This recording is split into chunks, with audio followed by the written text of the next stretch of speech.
Assalamualaikum warahmatullahi wabarakatuh. Terima kasih atas kesempatannya. Perkenalkan, nama saya Hananda Tikrota dengan NIM 2019 Jadi di slide pertama ini saya akan membahas tentang ringkasan eksekutif. Nah, di slide ini ada digital banking BSI untuk UMKM Go Online. Nah, sebelum saya membahas mengenai strategi bisnis ini, saya akan membahas mengapa kelompok kami mengusulkan strategi bisnis ini. Jadi, strategi bisnis ini tuh untuk menargetkan pelaku UMKM. Karena UMKM merupakan urat nadi perekonomian daerah dan nasional. Nah, UMKM itu juga mempunyai peran sebagai pemeran utama dalam kegiatan ekonomi, penyedia lapangan kerja terbesar, sebagai pengembang perekonomian lokal dan pemberdayaan masyarakat. Nah, karena pada saat ini terjadi pandemi COVID, dampak dari pandemi ini tuh menyebabkan UMKM mengalami penurunan pendapatan dan omset. Perbankan di Indonesia sudah menerapkan strategi digital banking. Nah, digital banking ini termasuk strategi yang mengikuti perkembangan zaman, karena dengan adanya strategi ini kita tidak perlu bertemu secara langsung. Jadi, kami berinovasi menggunakan strategi ini untuk UMKM Go Online. Nah, mungkin itu penjelasan singkat mengapa kami mengusulkan strategi ini. Nah, tujuan dari strategi ini sendiri yaitu untuk membantu UMKM dalam melakukan penjualan. UMKM Go Online merupakan platform digital yang bertujuan untuk memfasilitasi UMKM binaan bank dalam memperluas jangkauan penjualan produk mereka. Para pelaku UMKM ini yang berminat untuk masuk UMKM Go Online cukup melalui proses tahapan-tahapan mudah. Nah, produk-produk unggulan dari UMKM mitra binaan bank dapat langsung dibeli di e-commerce. Lalu di slide selanjutnya ada analisis situasi pasar dan juga ringkasan pasar. Dalam perkembangan perekonomian syariah di Indonesia, BSI memiliki fokus untuk menumbuhkan segmen UMKM dalam ekosistem yang lebih terintegrasi, mulai dari pelayanan retail dan consumer, serta mengembangkan segmen wholesale dengan produk yang lebih inovatif termasuk pada lini bisnis global. Tentu saja dalam aktivitas proseduralnya akan menerapkan prinsip maqasid syariah. Rata-rata perbankan di Indonesia masih belum terlalu memfokuskan strategi atau ide bisnisnya untuk UMKM, khususnya untuk UMKM kecil. Strategi yang kami usulkan ini sangat cocok untuk pengembangan dan memulihkan perekonomian bagi UMKM kecil maupun besar yang terkena dampak pandemi. Strategi ini juga akan tetap efektif jika pandemi itu sudah hilang, karena UMKM Go Online ini mengikuti perkembangan teknologi di era digital. Lalu slide berikutnya ada analisis SWOT. Yang pertama ada strike. BSI ini menjadi cerminan syariah di Indonesia yang modern, universal, dan memberikan kebaikan bagi seluruh masyarakat. BSI juga mempunyai strategi beyond banking. Strategi beyond banking lebih terbuka dan menyediakan layanan yang berbeda serta variatif dibandingkan perbankan konvensional. Nah, lalu selanjutnya ada weakness. Nah, disrupsi teknologi adalah salah satu kelemahan dari BSI. Mengingat cepatnya perubahan di bidang teknologi, informasi dan dunia digital, BSI itu terus berupaya agar mampu berinovasi dalam menghadapi persaingan perbankan dalam bidang digital banking. Lalu yang ketiga ada opportunity. Nah, dalam perkembangan perekonomian syariah di Indonesia, BSI memilih fokus untuk menumbuhkan segmen UMKM dalam ekosistem yang lebih terintegrasi, mulai dari pelayanan retail dan consumer, serta mengembangkan segmen wholesale dengan produk yang lebih inovatif, termasuk pada lini bisnis global. Dalam aktivitas proseduralnya akan menerapkan prinsip maqasid syariah. Nah, lalu yang terakhir yaitu third. Nah, ancaman yang dihadapi BSI ini yaitu disrupsi teknologi yang sudah saya jelaskan tadi, dan juga ada pandemi COVID-19. Nah, tidak hanya berdampak pada BSI, pandemi ini juga berdampak pada dunia dan mempengaruhi perbankan di Indonesia. Eh, Terutama itu sangat berdampak pada BSI. Ya, hal ini tuh membuat BSI yang baru berdiri di tengah kondisi pandemi harus melakukan restrukturisasi pembiayaan hingga kurang lebih untuk 3 tahun ke depan. Ya, mungkin sekian presentasi dari saya, selanjutnya akan dilanjutkan oleh rekan saya. Terima kasih. Terima kasih atas kesempatannya. Perkenalkan, nama saya Raffi Novel Ahmad dengan NIM 2019-210-294. Di sini saya akan melanjutkan presentasi dari rekan saya. Kesimpulan analisis situasi. Dalam perkembangannya, perekonomian syariah di Indonesia, BSI memiliki fokus untuk menumbuhkan segmen UMKM dalam ekosistem yang lebih terintegrasi, mulai dari pelayanan retail dan konsumer. M-Banking adalah salah satu strategi perbankan Indonesia dalam mengikuti perkembangan zaman, di mana strategi ini sangat cocok untuk orang-orang milenial yang lebih mementingkan membawa HP daripada membawa kartu ATM. Tujuan dari analisis SWOT adalah untuk menemukan aspek-aspek penting dari kekuatan, kelemahan, peluang, dan ancaman di dalam suatu perusahaan. Selanjutnya yaitu strategi pemasaran. Dalam strategi pemasaran terdapat pasar sasaran. Yang pertama ada segmenting, targeting, dan positioning. Untuk segmenting sendiri, Bank BSI terus mendukung industri halal di Indonesia yang memiliki potensi sangat besar. Untuk itu, salah satu caranya dengan fokus ke pengembangan sektor usaha mikro, kecil, dan menengah atau UMKM dan layanan digital. BSI siap mendukung pengembangan ekonomi di berbagai segmen, baik korporasi, komersial, usaha kecil dan menengah, usaha mikro, konsumer, dan pesantren. Kali ini ditunjang dengan layanan prima jaringan luas, akselerasi digital, dan diversifikasi produk yang beragam. Sebagai bank terbesar ke-7 di Indonesia, semakin memperkuat posisi BSI dalam memberikan dukungan terhadap industri halal. Yang kedua yaitu targeting. Targeting dari bank syariah sendiri yaitu tidak menetapkan target khusus segmen mana yang menjadi target pasarnya. Dengan kata lain, dapat melayani semua segmen pasar, yakni masyarakat umum serta semua lapisan baik masyarakat bawah, menengah, atau kalangan atas. Yang kedua yaitu positioning. BSI memang tentu memiliki strategi yang harus berbeda dengan bank-bank digital yang baru saja lahir. BSI telah memiliki kekuatan yaitu jumlah customer base yang cukup besar, yakni 15 juta. Customer tersebut selama ini hanya dilayani melalui cabang. Kedepannya, BSI akan terus mengembangkan IT dan sistem digitalisasi sehingga customer yang jumlahnya terus bertambah dapat terlayani melalui cabang dan platform digital BSI. Di kantor cabang, BSI akan meningkatkan pelayanan secara digitalisasi sehingga diharapkan para nasabah dapat terlayani dengan baik. Bedanya di cabang-cabang, kita nanti akan equip dengan digital capability sehingga semacam mix antara cabang dan layanan digital. BSI juga tidak akan meninggalkan kantor cabang dalam sistem operasinya, lantaran pihaknya menilai masyarakat Indonesia masih memerlukan interaksi tatap muka. Ini kita tidak akan meninggalkan konsep cabang sebelumnya karena seperti kita lihat ini masih relevan dengan demand daripada masyarakat di Indonesia. Sekian presentasi dari saya, akan dilanjutkan oleh rekan saya. Baik, terima kasih atas kesempatannya. Nama saya Putri Aurelia dengan NIM 570 akan melanjutkan presentasi, yaitu tentang materi strategi marketing mix. Dari program Digital Banking by BSI, ada 5 strategi marketing mix yang akan digunakan.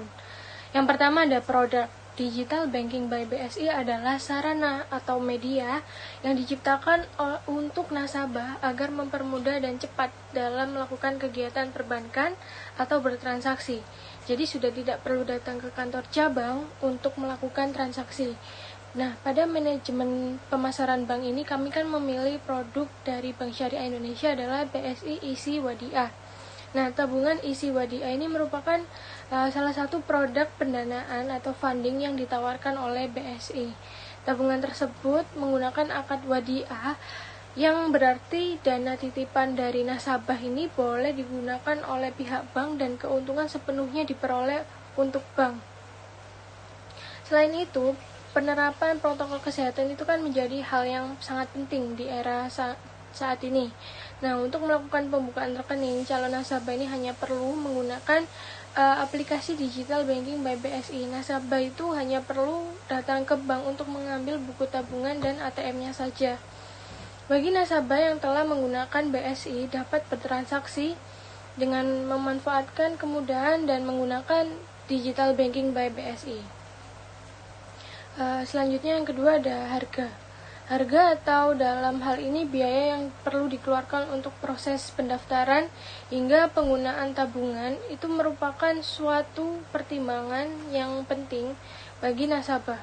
Oleh karena itu, Bank BSI menawarkan price yang cukup kompetitif dengan rincian sebagai berikut.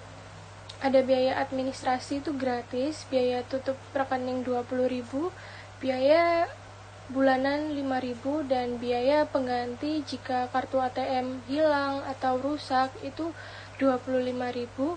Nah, dengan rincian harga di atas dibandingkan dengan penawaran produk bank lain, tabungan isi Wadia ini cukup menguntungkan sebab tidak ada biaya administrasi untuk setiap bulannya. Meskipun nilainya tidak besar, setidaknya nasabah ini dapat mengurangi pengeluaran. Nah, hal tersebut itu sangat membantu dan berarti bagi nasabah yang terdampak pandemi COVID-19. Lalu yang ketiga ada promosi. Nah, dalam melakukan strategi promosi digital banking by Bank Syariah Indonesia ini akan menggunakan 3 metode sebagai berikut. Yang pertama ada advertising atau periklanan. Nah, periklanan yang dilakukan untuk digital banking by BSI ini dilakukan dengan memanfaatkan beberapa media sosial atau periklanan, yaitu seperti banner, poster, serta melakukan periklanan melalui sosial media seperti Facebook, Instagram. Lalu yang kedua ada penjualan pribadi atau personal selling. Strategi ini dilakukan dengan cara datang dan atau menghubungi media komunikasi. Strategi tersebut itu biasanya dilakukan oleh unit marketing.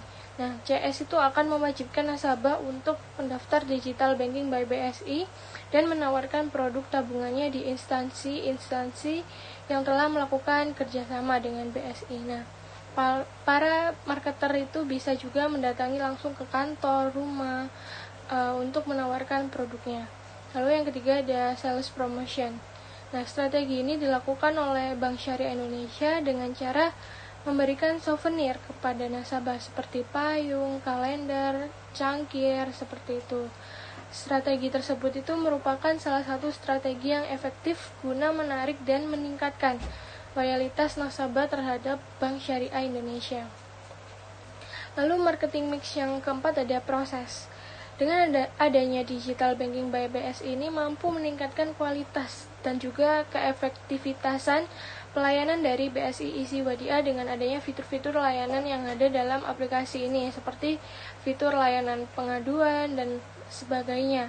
Selama masa pandemi, ketika ada nasabah ingin melakukan pembukaan tabungan Isi Wadia, kami tuh berinovasi ada beberapa proses atau prosedur yang harus dilakukan oleh frontliner Bank Syariah, yaitu yang pertama mungkin Satpam akan mengarahkan dan membantu nasabah untuk membuka rekening secara online untuk kemudian memperoleh kode reservasi.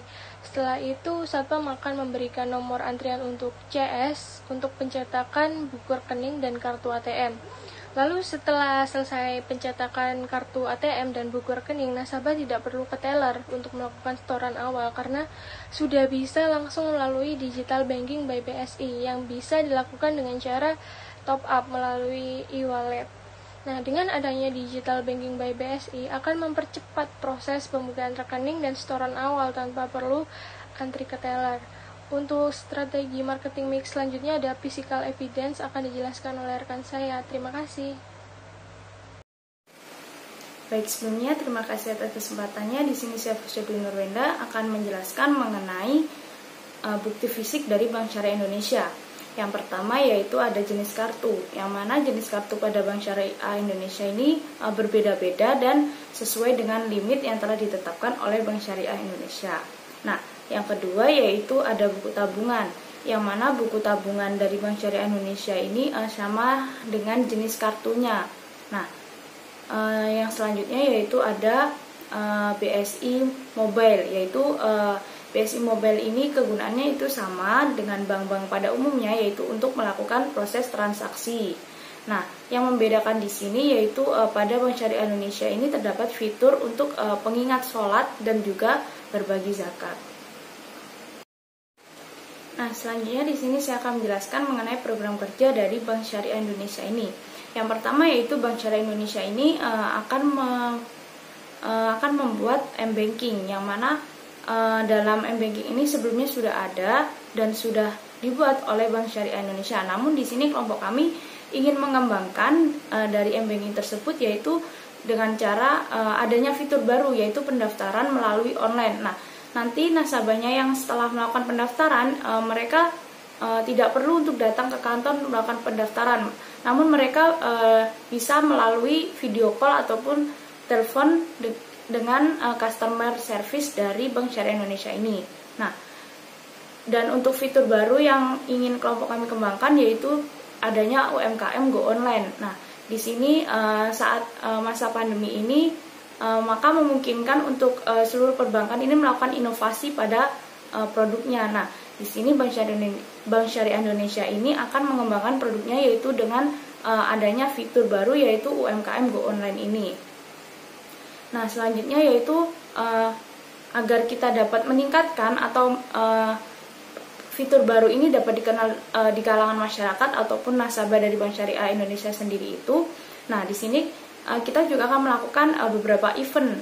Nah, event ini dikarenakan adanya pandemi dimungkinkan kita melakukan event ini secara online. Nah, apabila memungkinkan untuk bisa dilakukan secara offline, maka Bank Syariah Indonesia ini juga akan melakukan event atau dengan cara juga tidak lupa yaitu menjelaskan mengenai fitur baru yaitu UMKM Go Online ini, dan juga tidak lupa untuk melakukan promosi. Nah, promosi ini juga dapat dilakukan melalui event-event tersebut. Nah, di sini juga terdapat anggaran biaya dari program kerja Bank Syariah Indonesia ini. Yang pertama yaitu ada biaya pembuatan aplikasi atau ataupun pengembangan dari mobile banking ini yaitu sebesar 50 juta rupiah. Nah, selanjutnya yaitu ada biaya upgrade dari aplikasi yang mana sebelumnya sudah terdapat aplikasi, namun ini perlu di-upgrade karena adanya fitur baru. Nah, itu dengan biaya 10 juta rupiah. Nah, selanjutnya yaitu ada biaya event atau penyewaan tempat maupun jika dilakukan secara online itu juga terdapat biaya-biaya dalam penyewaan Zoom dan lain-lain sebagainya yaitu sebesar 5 juta rupiah. Nah, selanjutnya yaitu ada biaya promosi. Nah, promosi ini dapat dilakukan melalui media sosial. Nah, dalam hal tersebut kita juga perlu adanya bantuan dari orang-orang sekitar yang mana sehingga kita membutuhkan biaya dari biaya iklan tersebut atau biaya promosi tersebut. Juga dapat biaya iklan seperti pencetakan banner dan poster dan maupun lain sebagainya yaitu sebesar 3 juta rupiah. Nah, di sini dengan anggaran biaya tersebut maka dapat diperoleh total yaitu sebesar 68 juta rupiah. Nah, selanjutnya di sini ada skenario pengendalian yang dilakukan oleh Bank Syariah apabila dalam program kerjanya ini mengalami kegagalan atau biasa disebut atau planning kedua. Nah, di sini setiap perbankan ini pasti melakukan inovasi-inovasi baru pada produknya. Nah, apabila Bank Syariah ini mengalami kegagalan, maka Bank Syariah ini perlu melakukan adanya evaluasi. Evaluasi ini bisa dilakukan dengan cara melakukan survei kepada nasabah-nasabah yang telah mengenal produk atau program kerja terbaru dari Bank Syariah Indonesia ini. Sekian presentasi dari kelompok kami. Terima kasih.